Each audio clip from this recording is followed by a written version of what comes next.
India, I'm Akshay Dongre and you're watching our special program Voice of the Global South, a show that brings to you stories, news, achievements and concerns of a rising aspirational world. So let us begin with today's episode.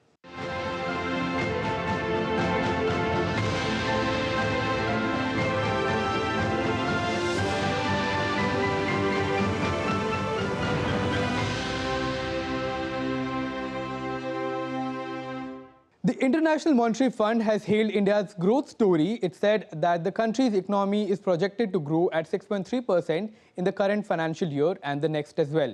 It noted that India's digital public infrastructure and strong government infrastructure programs will not just sustain the growth, but will also contribute up to 16% to the global growth as well. India is all set to become the world's third largest economy by 2030. Some experts even say it can happen early also. The International Monetary Fund, in its Article 4 consultation report, praised Indian authorities for the country's economic resilience and growth amid global challenges. We think that we will do even better than what the IMF thinks. Now, what is driving this growth? Well, a lot of factors are driving this growth. The services sector is doing reasonably well, but there has been a significant acceleration of the industrial sector recently, which you may be aware of, and also a lot of investment that is happening. So, of course, government investment, but we are also now seeing a significant amount of corporate investment and household investment also coming through. In its report, the IMF noted that India has emerged as a star performer, projected to contribute 16% to global growth. India's economy has rebounded strongly from the pandemic to become an important driver of global growth. The Indian economy will grow 6.3% in financial year 2024 and financial year 2025 on the back of macroeconomic and financial stability. Inflation has moderated after a brief surge in summer driven by vegetable prices. Core inflation is projected to ease to 4.7% in financial year 2023 to 2024 from 6.1% in previous year and to converge gradually to 4% over medium term. I think India is already the driver of growth. The country is ready for a big leap. My own feeling is 8% growth is easily doable, but we can achieve 9% if the private sector joins us. Given that we are growing at this strong pace, which is the wide gap between where we are growing and the rest of the world is struggling to grow. There's stuttering growth everywhere. India is galloping ahead. This wide gap that we have easily would position India in a very polar position. Following the release of the latest IMF report, Indian Prime Minister Narendra Modi said, and I quote, "India's rapid economic growth is not only helping its citizens, but is also helping the global economy." John Thomas Chambers, the former executive chairman and CEO of Cisco Systems, said on X, and I quote, that India will become #1 economy. Meanwhile, rising tax revenue in India indicates strong economic growth for the nation. Gross direct tax collections for financial year 2023 to 2024 registered a growth of 17.01%. Net direct tax collections for financial year 2023 to 2024 grew at over 20.66%. Advanced tax collections for the financial year 2023 to 2024 showed growth of 19.94%. The Indian economy is growing faster than any major economy and is becoming a top investment destination. This is likely to crowd in more investment and create more jobs over the coming years. We get a lot of support from the government in the forms of policy making. So, for example, the whole digitalization, the build-up of infrastructure, there are improvements on taxation that is really making ease of business, and that we have seen now over the past years when we have been operating. We are taking the learnings and we are in a phase of planning for the next. India is a growth market and a very important market for IKEA. The government's massive spending on infrastructure has given a huge boost to the growth potential. The ease of moving goods via the Suez Canal and the Panama Canal is threatened, and this could potentially disrupt over a third of global trade. While the attacks by the Houthi militants on the ships in the Red Sea has hampered trade via the Suez Canal, a major drought has hit the waterways of the Panama Canal, impacting the slot availability for the ships. Amidst the ongoing Israel-Hamas conflict, Yemen's Iran-backed Houthi rebels have again stepped up their Red Sea attacks, threatening to target all ships heading to Israel and warning shipping companies against dealing with Israeli ports in solidarity with the Gazans. Houthis claimed responsibility for Tuesday's missile attack on the container ship in the Red Sea. The Yemeni armed forces confirmed the continuation of their operations in the Red Sea and the Arabian Sea against Israeli ships or those heading to the ports of occupied Palestine until the food and medicine needed by the Gaza Strip are brought in. However, the Mediterranean shipping company said there were no injuries to its crews from the attack on its ship, the United 8, en route from Saudi Arabia to Pakistan. Israel has referred to the Houthi attack on ships at sea as an act of Iranian terrorism. The attacks at sea on ships which have no Israeli link is an act of Iranian terrorism carried out by the Houthis, and this is a global problem. On Tuesday, the United States claimed to have shot down 5 missiles fired by the Iranian-backed Houthis and 12 attack drones. Meanwhile, the Israeli military declared that an Israeli fighter plane had intercepted a quote-unquote hostile aerial target that was headed toward the Israeli land over the Red Sea region. Today, an Israeli fighter jet intercepted a hostile aerial target in the Red Sea area which was en route to Israeli territory. It did not cross into Israeli territory. The Houthi fire towards Israeli territory is an act of terrorism. It is an act directed by Iran and by means of Iranian intelligence and weapons. On Tuesday, the United States claimed to have shot down 5 missiles fired by the Iran-backed Houthis and 12 attack drones. Meanwhile, the Israeli military declared that an Israeli fighter plane had intercepted a quote-unquote hostile aerial target that was headed towards the Israeli land over the Red Sea region. Earlier, an India-bound tanker came under an alleged drone attack, leading to a sharp response from the Indian government. अरब सागर में हाल में हुए यमवी champ Pluto पर drone हमले और कुछ पहले लाल सागर में यमवी साईं बाबा पर हुए हमले को भारत सरकार ने बहुत ही गंभीरतापूर्वक लिया है। भारतीय नौसेना ने समुद्र की निगरानी बढ़ा दी है। जिन्होंने भी इस हमले को अंजाम दिया है उन्हें हम सागर तल से भी ढूंढ निकालेंगे और उनके खिलाफ कठोर कार्रवाई की जाएगी।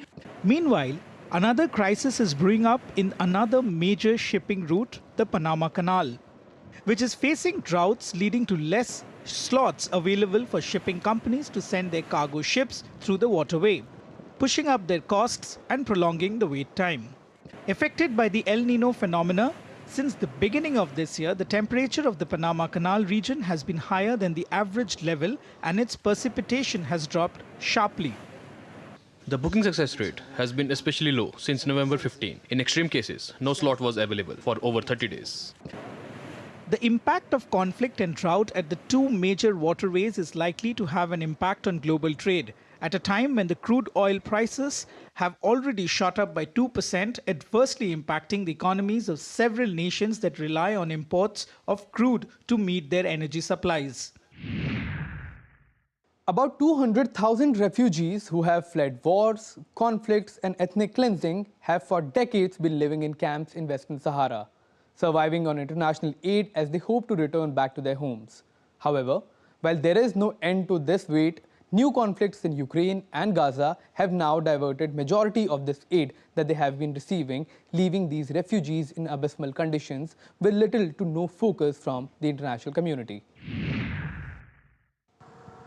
In refugee camps, daily life has always been a struggle for those who have lived in them for decades.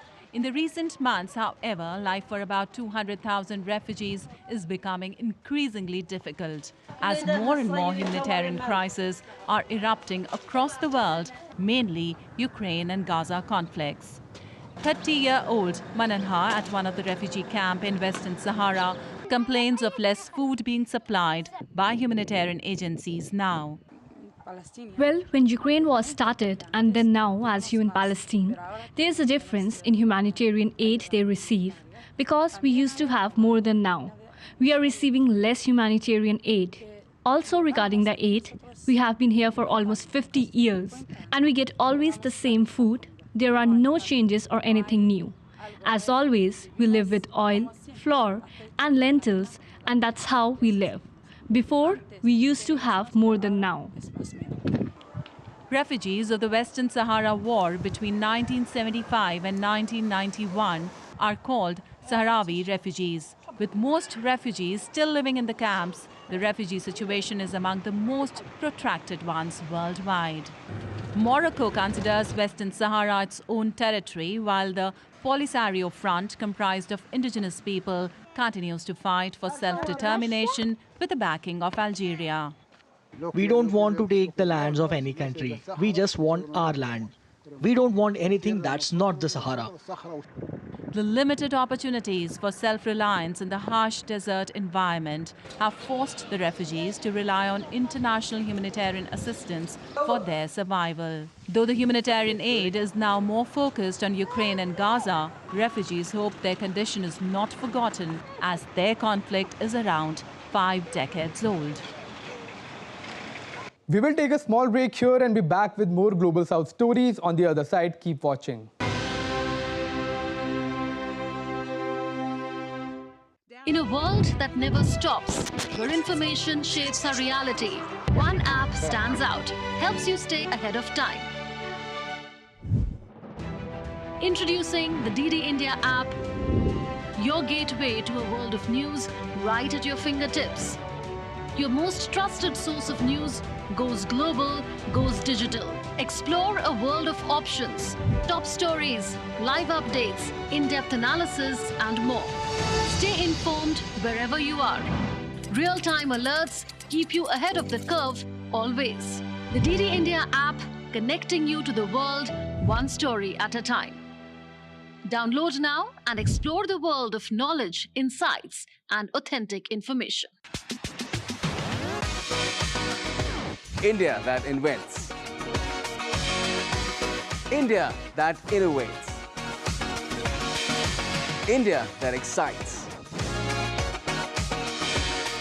India that invites. Land of possibility. Teeming with opportunities. Watch India Ideas each Thursday, 8 p.m. only on DD India.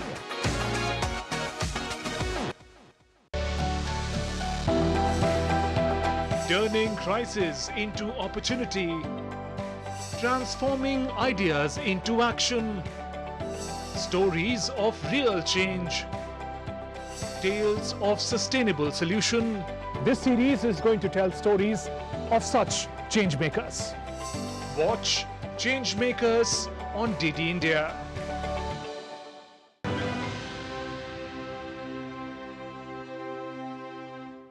Welcome back. You're watching DD India, and this is Voice of the Global South. Let's move on to our next story.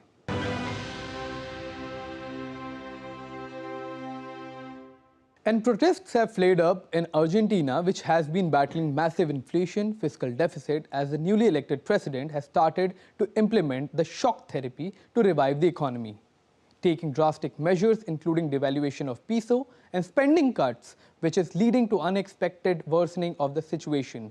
And while the government calls this temporary, the people seem to be running out of patience.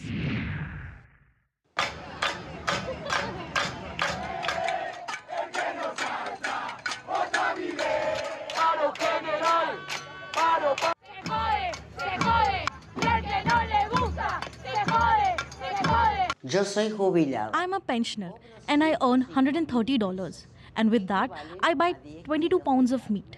Prices are going up and getting more expensive every day. And the truth is that I couldn't pay for all the groceries. I own the tender money. 91-year-old retiree Maria Elena is one of millions of Argentinians facing a severe economic turmoil in her country. Argentina's newly elected President Javier Milei had unveiled a package of shock economic measures to overturn a deep fiscal deficit and contain the rising inflation.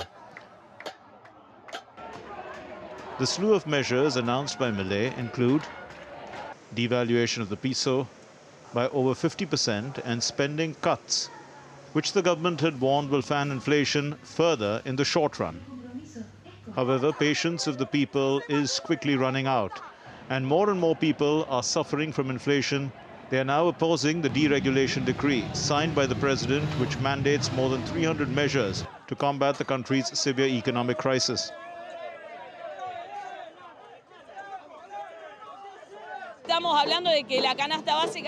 A basic market basket costs around $621, but the average salary for any worker is around $434 and $248.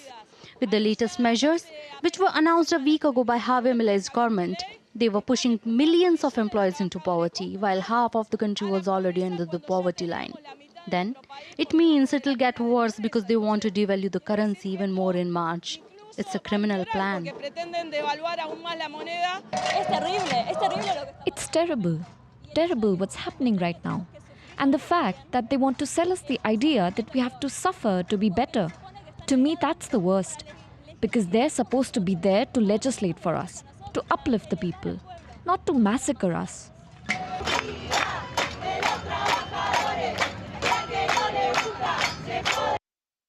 In Buenos Aires, residents shouted slogans and expressed their discontent with the announcement by banging pans and pots in front of the Congress.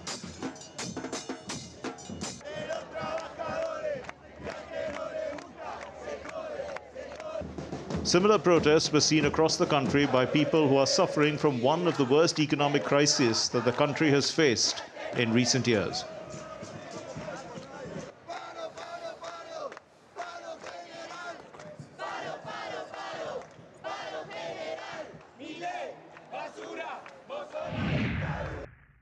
A political crisis that is intensifying in Democratic Republic of Congo further intensifies and threatens to destabilize the country. The presidential elections in the African nation that started on 20th of December remain mired in controversies and delays. And now, the opposition has asked for a rerun of the elections after the main election observer has flagged several irregularities during the voting process. The political turmoil in Democratic Republic of Congo intensifies as the results of the presidential election started to emerge, showing incumbent President Felix Tshisekedi taking the lead, amid allegations that the election was rigged. After a violent campaign, the voting itself was controversial, with delayed election kit deliveries, malfunctioning equipment and disorganized voting registers. I came very early in the morning because I wanted to know which office I was going to vote in. I looked for my name, but so far I haven't found it. It is not too clear. They are hiding something from us. I can read, but I can't find my name. What about those who can't read? They will be more and more lost. The protest organizers have criticized the decision of the Election Commission to extend voting at polling stations that failed to open on election day, calling it unconstitutional and demanding a full rerun of the election. The voting procedure that started on 20th December went till 27th December. The issues that certainly that we will be making recommendations about, and we have been making recommendations about, is to increase transparency, to increase the openness to all of the stakeholders and to the public, and to give that information. And I think a key example of that would be, there were problems on election day, but the CENI has not officially said, for instance, how many polling stations opened late, how many polling stations didn't open on December 20th, as far as I've seen. Several people were wounded as riot police forcibly dispersed a banned protest by the opposition. Police surrounded the headquarters of Martin Fayulu, one of 5 of President Felix Tshisekedi's challengers, who had called on their supporters to march in Kinshasa on Wednesday against the presidential and legislative poll, which they say was fraudulent and should be annulled. Tshisekedi's administration has dismissed the claims. 5 opposition candidates in the Democratic Republic of Congo's presidential elections called for the protest in the capital, Kinshasa.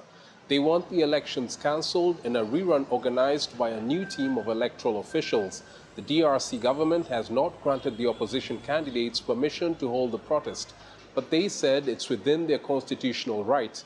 The candidates include leading opposition figures like Martin Fayulu and Denis Mukwege. They described last Wednesday's elections as a sham. The vote was marred by delays, faulty machines, and missing names on the voters' list. Authorities had to extend the voting process to Thursday. The DRC's Electoral Commission has released partial results showing the incumbent President Felix Tshisekedi with a clear lead. Vote counting continues across the vast Central African country. Nearly 44 million people were registered to vote in this year's elections that are being held amidst armed conflict in the east of the country. The electoral body is expected to release the full provisional results on December 31st. Chris Sochamringa in Kinshasa for DD India. Extreme rainfall in southern provinces of Thailand has led to flooding in various parts of the country, impacting tens of thousands. The torrential rainfall that has submerged several districts of the kingdom is another example of global warming's impact on the nations of the global south, leading to floods, heat, droughts, wildfires and storms as well. Several provinces in southern Thailand were hit by severe flooding after days of heavy rain this week. Flooded streams overflowed onto roads, destroying infrastructure. The widespread flooding affected thousands of households, and residents were advised to move their belongings to higher grounds. Emergency services at various medical centers were also affected by the floods, but were able to stay up and running. The Thai government ordered the Army and Health Ministry to provide assistance, while the Department of Disaster Prevention and Mitigation was working with local authorities to drain the flooded areas as quickly as possible. The unprecedented floods are another example of how changing weather patterns are impacting the nations of the global south. Due to global warming, the ocean current that moves heat from the tropics into the northern hemisphere is now at its lowest in 1,000 years, jeopardizing historic weather patterns. As global warming is in progress, sea surface temperature is gradually rising. If the sea surface temperature continues rising, the energy that typhoons will get will increase, and it creates stronger typhoons. So in the future, we will see typhoons stronger than the current ones. India, China, Somalia, Ethiopia, Kenya, Brazil and Libya are only few of the global south countries where floods created havoc this year. They're extreme in terms of the intensity of experience, but they're not so extreme in terms of the frequency at which they happen. Extreme weather events they constitute the new normal experience. During COP28, ambitious plans have been chalked out to control the phenomenon of global warming. However, implementation of the plans and climate action for decades is the only way to prevent the crisis that is expected to only intensify further. UNESCO has selected Karnikara Mandapam of Bhagwati Temple in South Indian state of Kerala for Asia Pacific Award for Cultural Heritage Conservation. The 600-year-old temple has been given the recognition for sustainable development and transformative heritage practices. The Karnikara Mandapam of Kunamangalam Bhagwati Temple in southern Indian state of Kerala is an architectural marvel fashioned after a lotus. In its original state, the pavilion was made entirely with 16 wooden pillars made of teak. A member of the temple's management committee, Dr. Abida Puttasuri, talks more about the temple and its renovation work. Kozhikode Karunur Kundamangalam Sri Bhagavati Kshetram, about 1,000 years old temple. Recently we got a UNESCO award 2023. This award is mainly for the conservation of the tradition and also the sustainable development. Here the award is for our revival of the Karnikara Mandapam. Normally the Karnikara Mandapam is made with 4 pillars, but here it is very rare. It is made with 16 pillars with a wood called Venga, and here we completed this work within 2.5 months. The 1,000-year-old temple has been renovated according to Tachu Sastra's judgment without losing its legacy. With an immense support from the Archival and Research Project, an organization working for the preservation of the architectural heritage of Kerala, the project attained completion. And this is all we have for you in this edition of Voice of the Global South. Let us know your thoughts on our show. You can also connect with us on Facebook, X and Instagram. You can also check out our website, ddindia.co.in. From all of us here in New Delhi, thanks for watching our special program. News and updates continue on the other side on DD India. Keep watching.